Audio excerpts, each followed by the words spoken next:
여러분 한 주간 잘 지내셨습니까? 네, 보고 싶었습니다. 여러분 많이 보고 싶었습니다. 참 좋으신 하나님의 평강과 은총이 오늘 예배 자리 나오신 모든 성도 여러분께 예수 그리스도의 크신 사랑으로 임하시기를 주님의 이름으로 축복합니다. 아멘. 오늘 여러분과 나누고자 하는 말씀은 아주 유명한 말씀입니다. 사도 바울이 디모데에게 했던 하나님의 전신갑주를 입으라 라는 말씀인데요, 사실 이 말씀은 사도 바울이 그 시대 로마 군인들의 무장했던 모습을 그대로 설명하고 묘사하는 것입니다.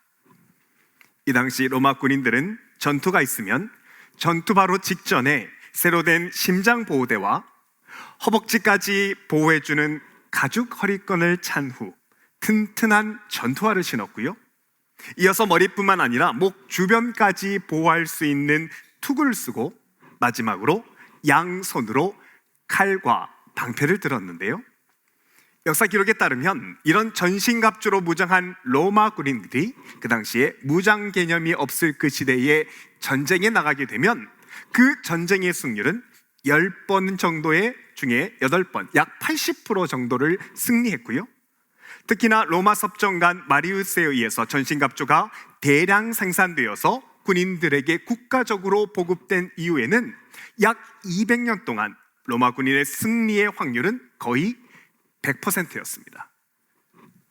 이건 무적에 가까운 것이죠.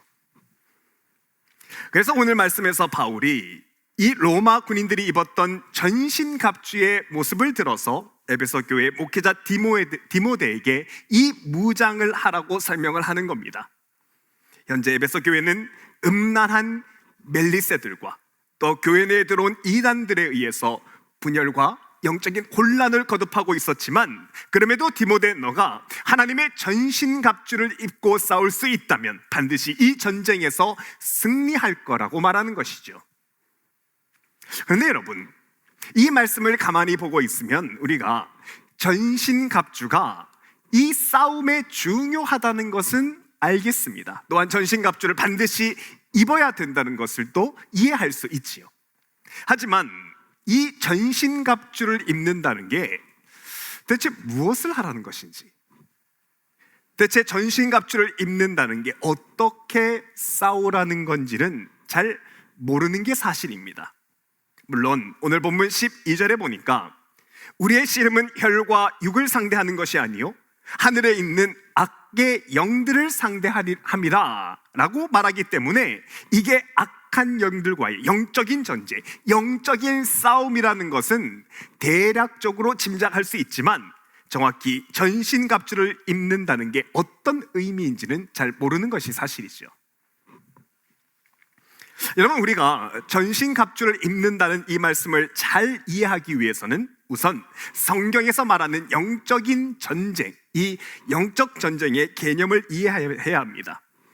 성경에서 이야기하는 영적 전쟁, 여러분, 영적 싸움의 개념을 이해할 수 있어야 오늘 말씀을 잘 이해할 수 있는데요, 오늘 영적 전쟁을 잘 이해하기 위해서 여러분, 제가 성경에 나오는 어느 한 본문을 한번 읽어보겠습니다.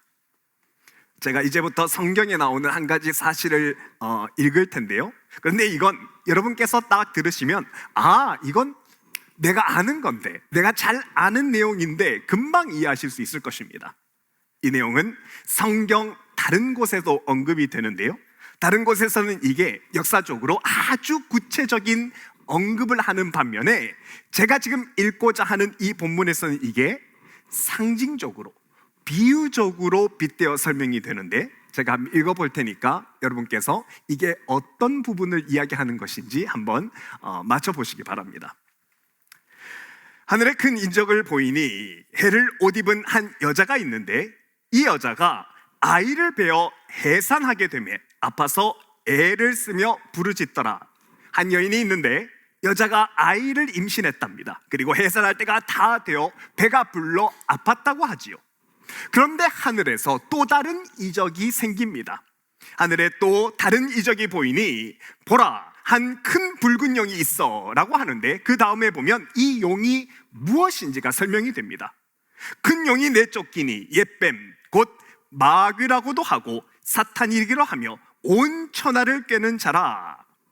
한 여인이 해산날이 되어 배가 아파서 이제 아이를 낳으려고 하는데 갑자기 용이 나타납니다. 그런데 이 용을 성경에서 사탄이라고 하지요. 여러분 여기까지 잘 따라오셨죠? 예, 그 다음에 용이 해산하려던 여자 앞에서 그가 해산하면 그 아이를 삼키고자 하더니 라고 합니다. 여인이 임신한 후에 해산날이 다 되어서 아기가 곧 태어나려고 하는데 용이 그 앞에서 이빨을 드러내면서 그 아이를 잡아먹으려고 하는 것이지요. 여자가 아이를 낳으면 아이를 확 집을 삼키려고 다가오는데요. 그런데 이 아이가 어떤 아기냐? 여자가 아들을 낳으니 이는 장차 철장으로 만국을 다스릴 남자라.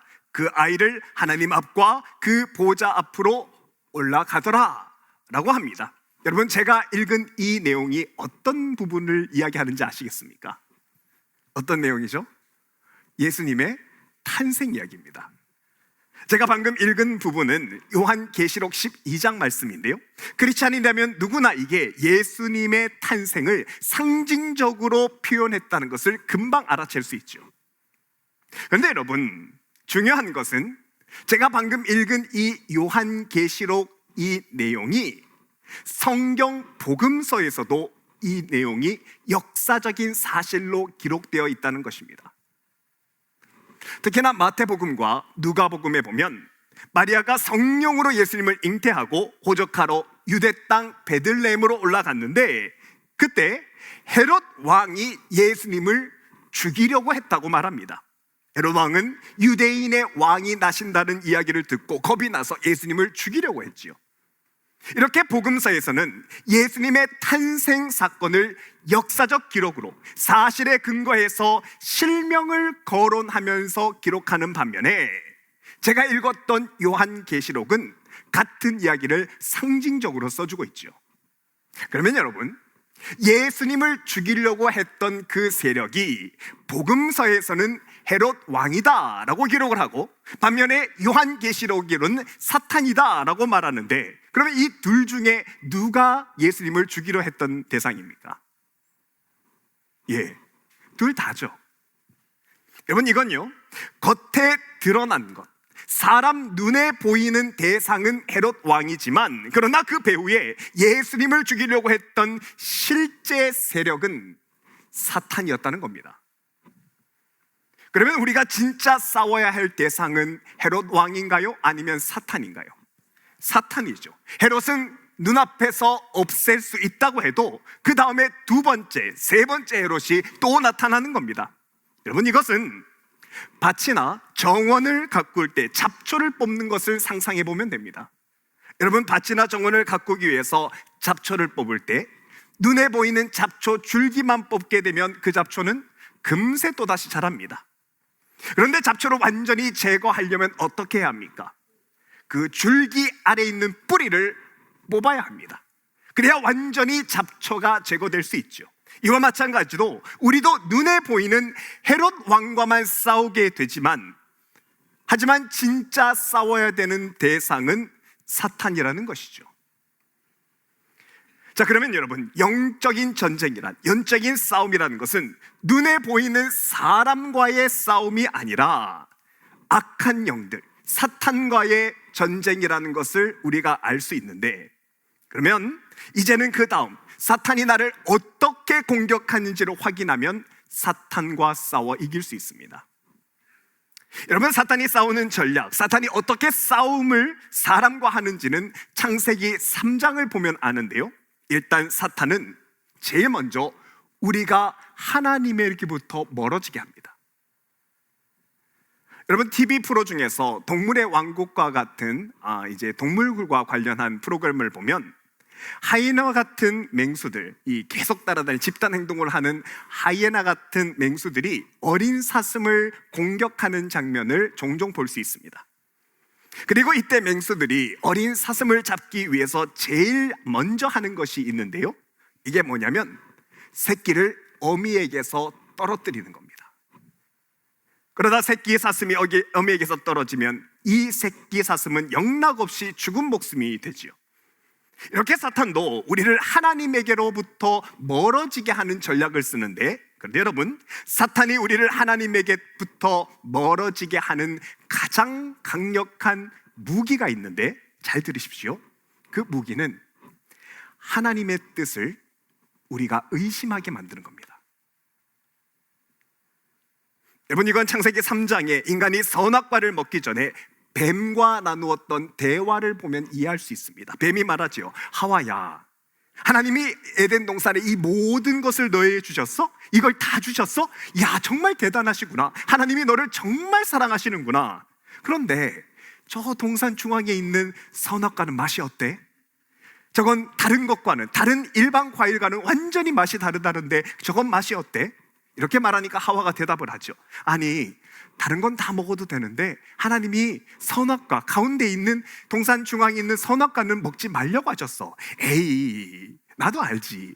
달라고 하지 않을 테니까 어떤 맛인지 한번 말해봐. 안 돼. 하나님이 저건 먹지 말라고 하셨어. 에이, 그런 게 어디 있어. 야, 저게 진짜인 거 몰라? 저게 진짜잖아. 다른 건 다 시시한 거잖아. 저건 먹으면 하나님처럼 되잖아. 그런데 저 선악과를 못 먹게 하셨다고?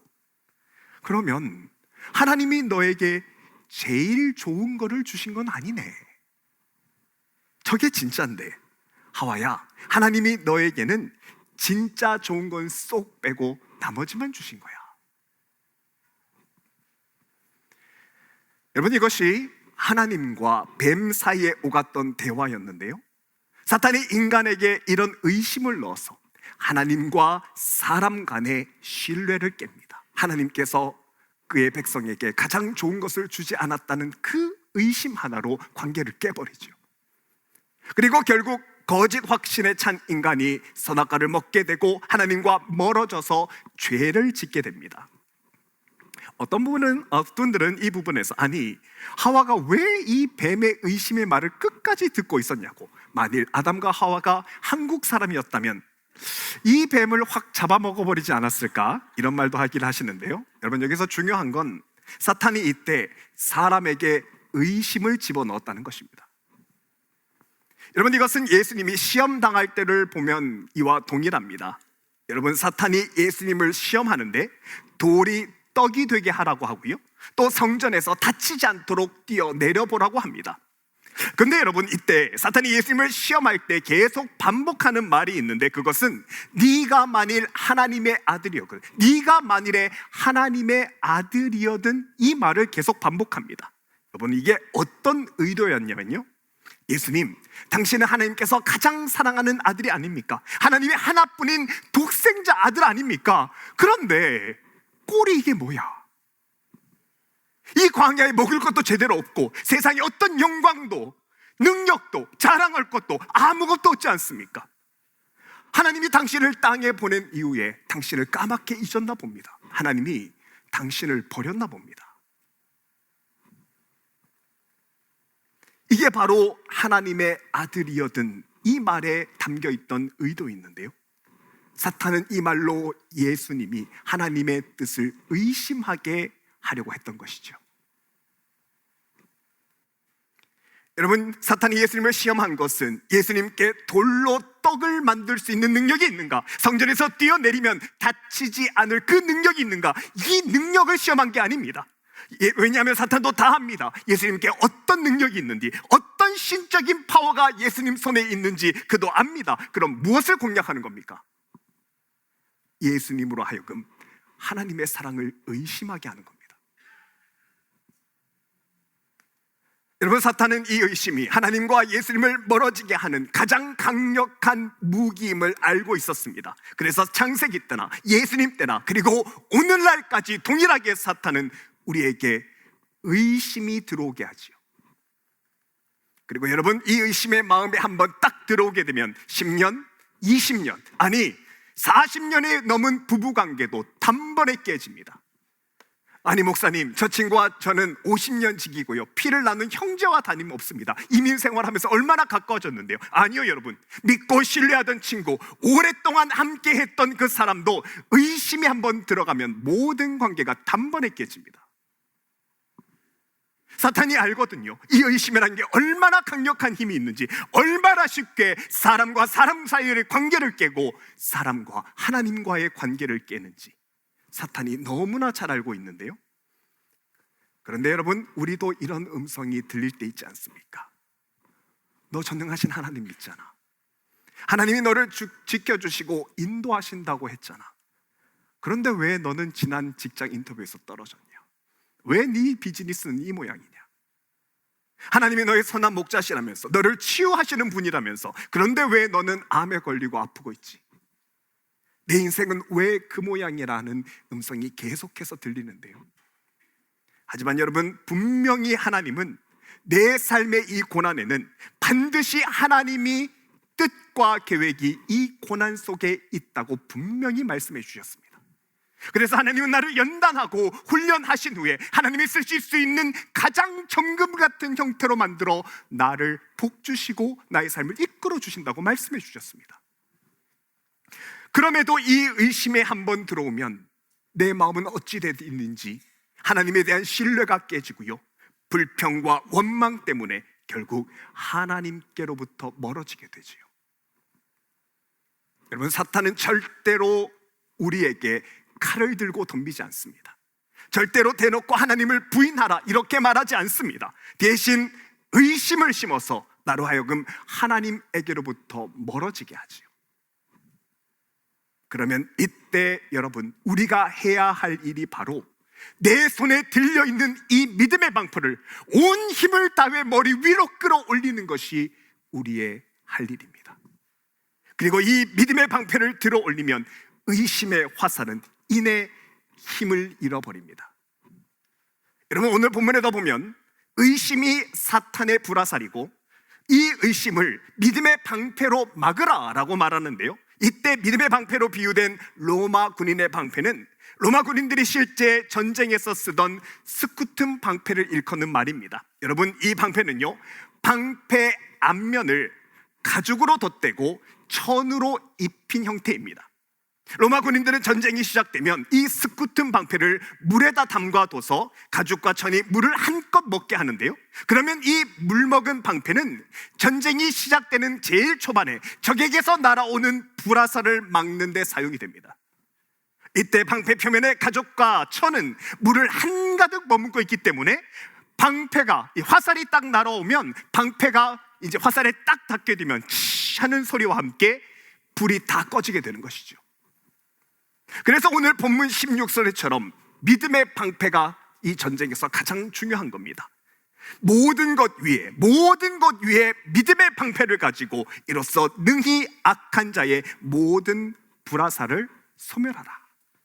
모든 것 위에 제일 중요한 것이 이 사탄의 우리의 마음에 불을 지르는 그 불화살을 막는데 믿음의 방패가 제일 중요한데요, 사탄이 우리 마음에 의심에 불을 지르기 위해서 의심의 화살을 쏠 때면 여러분, 우리는 온 힘을 다해, 있는 힘을 다해서 믿음의 방패를 들어 올려야 되는 겁니다. 우리를 죽기까지 사랑하신 주님의 사랑과 이제까지도 나를 변함없이 사랑하신 그 주님의 사랑을 믿고 바로 의심이 드는 그때에 우리의 믿음의 방패를 들어 올릴 수 있다면 그 믿음 앞에 사탄의 의심의 공격이 막히는 것입니다.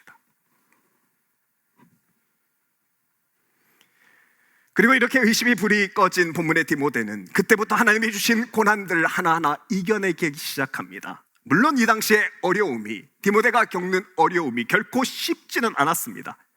여러분, 우리가 지난주에 나눈 말씀처럼 이때 디모데는 로마의 여자 사제들, 이 멜리세들에 의해서 정말 많은 시달림을 당하고 있었는데요, 이때 디모데가 얼마나 마음고생이 많았는지 디모데전서 4장을 보면 내 위장과 자주 나는 병을 위하여서는 포도주를 조금씩 쓰라라는 말처럼 그는 극심한 스트레스 속에 위장병과 속병을 계속 달고 살았고요, 또한 고린도전서 16장에 보면 디모데가 이르거든 너희는 조심하여 그로 두려움 없이 너희 가운데 있게 하라 라는 말이 있을 만큼 디모데는 돌봄이 필요한 지경에까지 이르게 됩니다. 하지만 그럼에도 디모데는 이후에 디모데전서 1장 말씀, 아들 디모데야 내가 네게 이 교훈으로서 명하노니 전에 너를 지도한 예언을 따라 그것으로 선한 싸움을 싸우며, 이 말씀을 붙들고 선한 싸움을 싸우기 시작했고요. 특히나 오늘 본문 13절의 말씀, 하나님의 전신갑주를 취하라. 이는 악한 날에 너희가 능히 대적하고 모든 일을 행한 후에 올바로 서기 위함이라. 이 말씀 붙들고 하나님이 결국에 나를 올바로 세우려는 이 뜻이 내가 당한 고난 속에 있음을 알고 고난 속에서 결국 승리합니다. 그리고 하나님이 나에게 승리를 주시고 나를 올바로 세우시겠다는 이 디모데의 믿음으로 인하여 여러분, 에베소 교회는 든든히 서가게 되고요, 평안과, 혼란은 잦아들고 평안과 하나님이 주시는 그 평안이 그 교회에 깃들게 되지요. 그리고 이 승리의 제일 첫 번째 되는 비결이 의심이 드는 때에 믿음의 방패를 들었던 거라는 것입니다.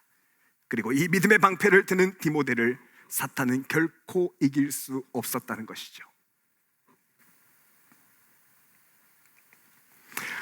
예전에 2000년대 초반에 한국에서는 코끼리 시리즈라는 그 유머가 유행을 했었습니다. 여러분, 이 코끼리 이야기는 아주 단순하지만 논리적인 사고를 요하는 것으로 아주 유명했는데요.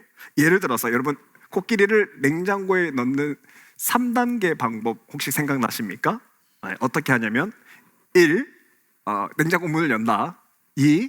코끼리를 넣는다. 3. 냉장고에 문을 닫는다. 예, 여기까지는 잘 아시죠? 여기까지는 쉽습니다. 그런데 사자를 냉장고에 넣는 방법 아십니까? 사자는 사자가 있어서 그런지 몰라도 4단계인데요 똑같습니다. 1은 똑같습니다. 1. 냉장고 문을 연다. 2. 아니죠. 앞에 넣었던 코끼리를 뺀다. 네. 3. 그 다음에 사자를 넣고 4. 냉장고 문을 닫는 겁니다. 이렇게 코끼리 시리즈는 아주 단순한 이야기지만 논리적인 사고를 유도한다고 해서 당시에 꽤 유명세를 탔었는데요. 그런데 이 시리즈들 중에 코끼리와 개미의 이야기라는 이 시리즈의 확장판이 있습니다. 이건 앞의 이야기보다 더 깊은 생각과 우리 삶에 의미를 주는 코끼리 이야기의 확장판인데요. 이야기가 이겁니다.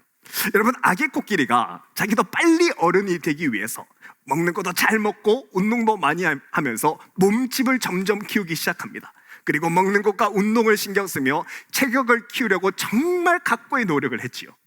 그리고 어느 날 이제는 내가 아빠만큼 컸다라고 생각해서 코끼리가 체중계에 딱 올라갔는데 올라가 보니까 아니나 다를까 정말 체중이 아빠만큼 커진 겁니다. 체중계의 저울이 한계치를 넘은 만큼은 정말 크게 성장한 거죠.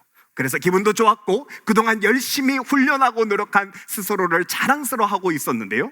그런데 이때 코끼리 등짝에 붙어있던 작은 개미 하나가 코끼리 귀까지 올라오더니 그 귀에다 대고 작은 이야기를 합니다. 야, 방금 네가 무게막이 나간 거 내 덕분인 거 알지? 넌 아직 꼬맹이야. 넌 별로 의미가 없어. 이 말을 했는데요. 그런데 이 말을 듣고 그 덩치 큰 코끼리가 좌절했다는 겁니다. 그리고 결국 몸집 키우기를 그때부터 포기했다는 이야기죠. 여러분, 이 이야기는 우리들이 개미 같은 작은 목소리에 너무나도 많이 흔들리는 모습을 사회적으로 풍자했던 이야기인데요. 그런데 이렇게 개미의 말 같은 작은 말에 흔들리고 사탄의 의심의 목소리에 쉽게 마음을 뺏기는 그 모습은 우리들도 마찬가지라는 겁니다. 그래서 사탄의 의심의 소리가 마음에 들어올 때는 이것이 영적인 공격임을 분별하는 것, 말씀을 붙들어 이 전쟁을 승리로 이끌어 나갈 수 있는 것이 바로 믿음입니다. 오늘 말씀에서 말하는 이 전신갑주를 입는다는 것이 이 분별력을 가지고 믿음의 방패를 들어 올리는 것이죠. 사랑하는 여러분, 이번 한 주 우리 마음에 의심이 들어오면 이 의심이 어디로부터 온 것인지 한번 분별해 보시기 바랍니다. 그리고 온 힘을 다하여 그때는 믿음의 방패를 들어 올리십시다. 말씀의 검으로 이 의심들을 잘라냅시다. 이렇게 우리를 견고하게 하는 전신갑주를 입어 하나님이 우리에게 주시고자 하는 회복과 넉넉한 승리를 체험하는 저희들의 복된 한 주간의 삶이 될 수 있기를 주님의 이름으로 축복합니다.